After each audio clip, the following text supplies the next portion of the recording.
আসসালামু আলাইকুম। চট্টগ্রামের বীরশ্রেষ্ঠ শহীদ ফ্লাইট লেফটেন্যান্ট মতিউর রহমান স্টেডিয়ামে মাঠে গড়ানোর কথা ছিল দ্বিতীয় টি-20 ম্যাচের। দুপুর ২টায় খেলা শুরু হওয়ার কথা থাকলেও বৃষ্টির কারণে তা পিছিয়ে যায়। অবশেষে জয় হয়েছে বৃষ্টিরই, ম্যাচ হয়েছে পরিত্যক্ত। বেলা ১:৩০টার সময় টস হওয়ার কথা থাকলেও ম্যাচে টস করা যায়নি। দুই দল কিছুটা দেরিতে হলেও মাঠে এসেছিল, তবে তুমুল বৃষ্টির কারণে খেলা শুরু করার মতো পরিস্থিতি সৃষ্টি করা যায়নি। দুপুর ১২টার একটু আগে মুষলধারে বৃষ্টি শুরু হয়, পরে তা কমেছে কিছুটা, তবে থামেনি একেবারে।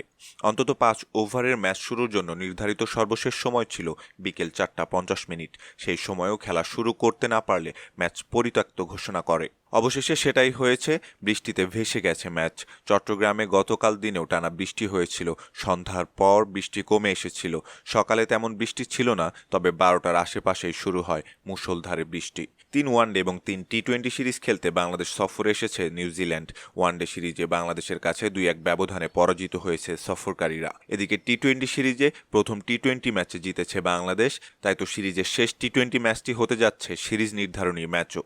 এদিকে দ্বিতীয় টি-20 বৃষ্টির কারণে পরিত্যক্ত হয় বাংলাদেশ দলের অধিনায়ক লিটন কুমার দাস বলেন, শেষ টি-20 ম্যাচটা আমাদের জন্য খুবই গুরুত্বপূর্ণ হতে যাচ্ছে। আশা করছি দলের ছেলেরা নিজেদেরকে ধরে রাখবে, প্রথম টি-20 ম্যাচ থেকে অনুপ্রেরণা নেবে এবং তৃতীয় টি-20 ম্যাচটা যথারীতি ভালো করে জয় ছিনিয়ে আনবে। সম্মানিত দর্শক, এই ছিল আমাদের হাতে থাকা সর্বশেষ ক্রিকেট আপডেট।